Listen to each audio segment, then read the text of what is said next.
We just want our respect. Rob wants his respect. Coach Vogel wants his respect. Our organization wants their respect. Laker Nation wants their respect. And I want my damn respect too. It's crazy to think a guy of LeBron's stature needs respect, right? A man with damn near 2 decades of greatness. I don't even need to list his resume. You guys know how prolific it is. And now add a ring and a finals MVP to it. A year ago, people were calling this man washed. There was even some friendly fire from Laker fans that questioned LeBron James being here. But look where we are now, man. The Lakers are world champions once again, and after last year, I would have thought all of this was impossible.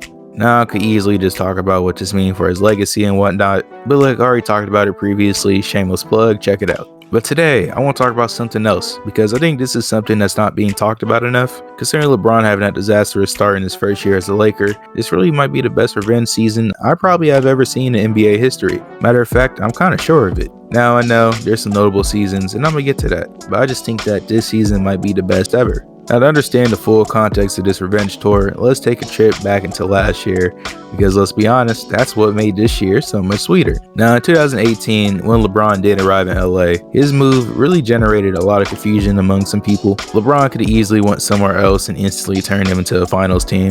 Imagine LeBron on the Rockets with Harden and CP3. That would have been dangerous, right? Or imagine him with the Sixers, Simmons, Embiid, and LeBron around shooters. That could have been dangerous as well. So LeBron had some options to choose from, but when it came down to it, he ended up choosing the Los Angeles Lakers. And I think people forget it now, but at that time, no superstar, hell, even star wanted to come to LA in that post-Kobe era. And for many reasons. Unstable front office issues, bad contracts, bad coaching. Then, add a cherry on top, you gotta fill the shoes of Kobe Bryant. And I'm gonna talk about it more in my next video, but free agents at that time looked at the Lakers kinda in the same way free agents look at the Knicks now. So when LeBron joined, it was kinda shocking in a sense. Like when he joined, I had the impression that he must know that somebody's coming. Because why would he take a leap of faith with young guys in an important time in his career? Being 33 at the time, at the peak of his prime still, deciding to come to LA? As a fan, while I was stoked, I was still wondering at the time, like, what did LeBron have up his sleeve? He must know like some big name superstar is coming soon. But yeah, expectation wise, I came into that season understanding that this team wasn't going to win a championship, and it was kind of obvious. I know LeBron is LeBron, but nobody was going to stop that fully healthy KD Warriors team. It was safe to say that the Lakers wasn't beating them in a 7-game series. And if you think so, you know, you probably just cuckoo.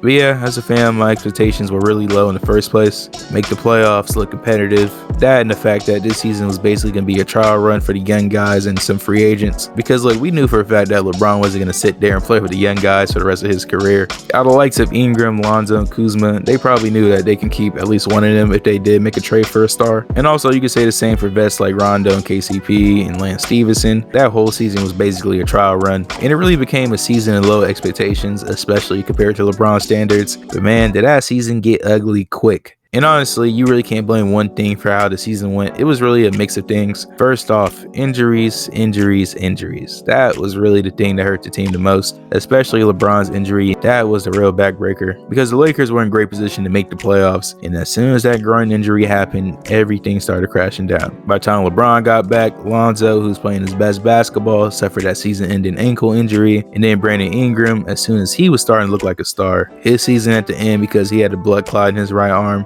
Like, talk about bad luck. But then you can't even blame the injuries by itself, because this team had coaching issues. Now I do think he was a big scapegoat of last season, but don't get it twisted. Luke Walton was not ready to coach that team, even if they had a championship roster. Just looking at his weird rotations and lack of adjusting, it was just horrendous at times. Problems he already had for LeBron got there. But yeah, all those ingredients really created that terrible first year for LeBron and the Lakers. And from there on, y'all know what it meant for LeBron. It was open season. And as much as they had bad luck, LeBron did deserve some slander, especially with him late in the season. For those Laker fans that do remember, his effort towards the end of the season was very lackluster. And I'm talking about not bothering to close out, kind of just giving up on plays. Now obviously at this point, we know that regular season LeBron isn't the same as postseason LeBron, especially on defense. But during that playoff race, it drove fans crazy that he was still doing these things. And Laker fans weren't having it, and the slander really picked up from there. Then on top of that, the media jumped on LeBron. And overall from there, a lot of people really questioned, was LeBron still king in the NBA?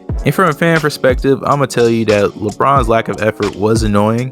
But look, it was the least of problems on that team. If I could make a blame pie for that season, a big slice would go to injuries, coaching, and lack of depth. LeBron's effort was literally like the icing on the cake.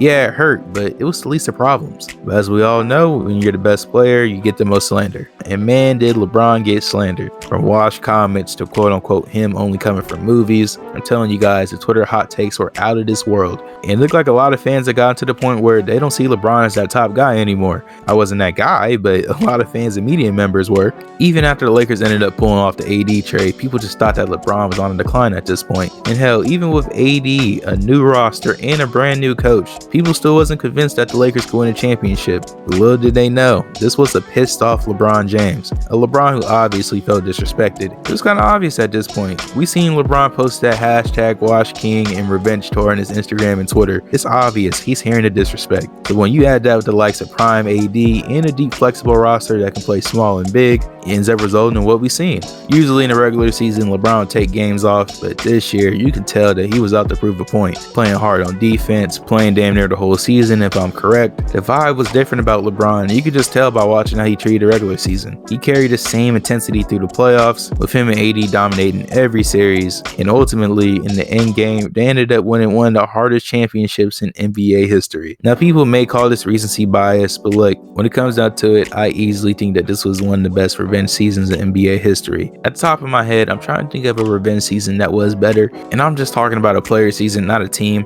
It's debatable, but I guess we could talk about 2012 LeBron, the championship season, the year after he was crucified for that Maverick series. But at the end of the day, we knew he was going back to the finals with that Heat team. And I get it, it's kind of close, but I felt like last year's adversity was a little bit more. You know, it might just be recency bias, but I don't know.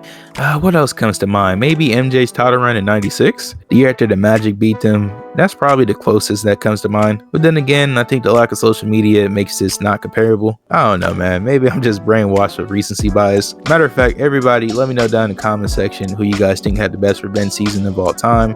Almost forgot 2014 Tim Duncan, maybe 09 Kobe.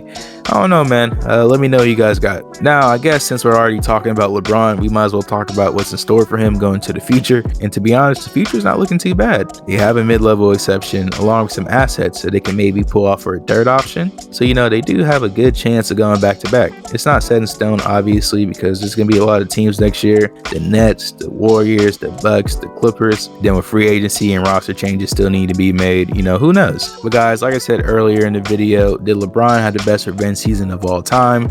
And if not, let me know who had it in the comment section. And also, like I always say, don't forget to like and sub the teams to help the channel grow. But until next time, it is your boy 22 Khalil, and as they always say in Japan, Jamatane. Peace. You shouldn't need recruiting to come here, right? It takes a special person to want to play for this franchise and take the pressure that comes along with playing for this franchise. There's a certain personality that comes along with it. I mean, it's a brand thing. The Lakers stand for excellence and stand for winning. We don't hang division banners. You know what I'm saying? We don't do that. You know, you don't retire everyone's jersey, you retire Hall of Fame jerseys. You know what I mean? So, you know, if the people that are here need to be able to live to that standard and hold themselves to that standard, which in turn then gives you the ability to hold everybody else to that same standard. The pressure of following Magic's footsteps and myself and like the dynasty that we've had, it takes a special person to do that. And if I need to convince you to come here to carry that legacy forward, you ain't the one to be here.